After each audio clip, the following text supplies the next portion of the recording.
Sampai diceritakan kisah nyata belum lama, ada orang tua itu kalau sholat di masjid di shaf pertama, setiap sholat dia di shaf pertama.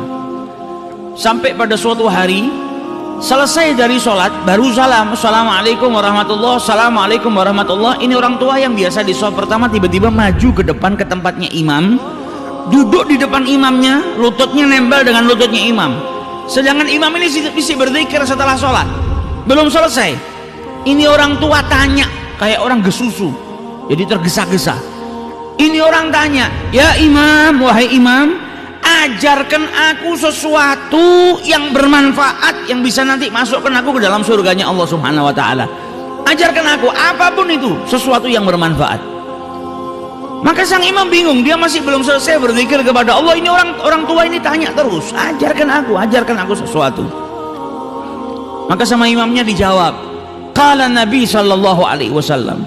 Nabi sallallahu alaihi wasallam bersabda, kalimatan, ada dua kalimat, habibatan ilar rahman, sangat dicintai oleh yang maha pengasih lagi maha penyayang. Khafifatan ala lisan, ringan diucapkan di lisan itu. Thaqilatani fil mizan, akan tetapi kedua kalimat ini sangat berat di timbangannya Allah Subhanahu wa ta'ala.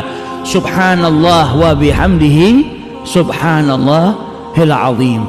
Kata orang tua tadi, ulang lagi, saya belum hafal. Diulang sama imam. Qala Nabi sallallahu alaihi wasallam, kalimatan habibatan ilar rahman, khafifatan 'alal lisan, thaqilatan fil mizan, subhanallah wa bihamdihi subhanallahil azim. Ulang lagi, saya belum hafal. Diulang sama imamnya beberapa kali sampai akhirnya sudah, saya sudah hafal. Mulai detik itu ucapannya Nabi Muhammad dibawa sama dia kemanapun, dimanapun dia berada, berjumpa dengan siapapun. Ada pernikahan dia ketemu orang, qala Nabi sallallahu alaihi wasallam, ingatkan orang, ada dua kalimat dicintai sama Allah, ringan di lisan tapi berat di timbangan. Subhanallah wa bihamdi subhanallahil azim. Ketemu siapapun dia ucapkan, ketemu siapapun dia ucapkan, ketemu anaknya, ketemu tetangganya, ketemu sahabatnya, di masjid, di luar masjid, ada tamu ke rumahnya, selalu dia ulang-ulang kalimatan habibatan ilar rahman, terus diulang-ulang sampai akhirnya datang suatu ketika dia sakit, masuk rumah sakit tidak sadar, selama beberapa hari nggak sadar, koma. Sampai ketika keluarganya semua berkumpul, di saat dia dalam keadaan kritis, tiba-tiba yang sudah beberapa hari nggak buka matanya, tiba-tiba lelaki tua tadi membuka matanya. Maka keluarganya bahagia, nunggu ayahnya sudah koma dalam keadaan tidak sadar beberapa hari, tiba-tiba buka matanya. Dokternya pun gembira. Ketika dokternya hendak memeriksa si pasien tua tadi, dipegang sama yang tua tadi. Yang tua tadi memegang dalam keadaan kedua matanya terbuka sambil berkata, ya dokter, wahai dokter, Nabi Shallallahu alaihi wasallam bersabda kalimatan, dua kalimat dicintai sama Allah, ringan di lisan ketika diucapkan namun berat di timbangannya Allah Subhanahu wa ta'ala.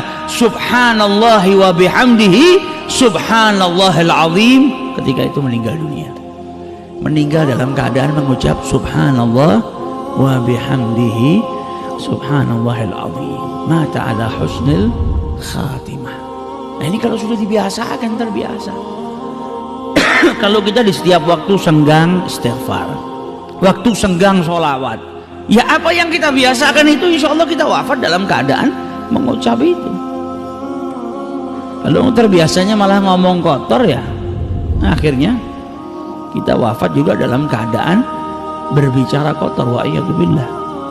Sukanya ngerasanin orang, akhirnya matinya dalam keadaan ngerasanin orang.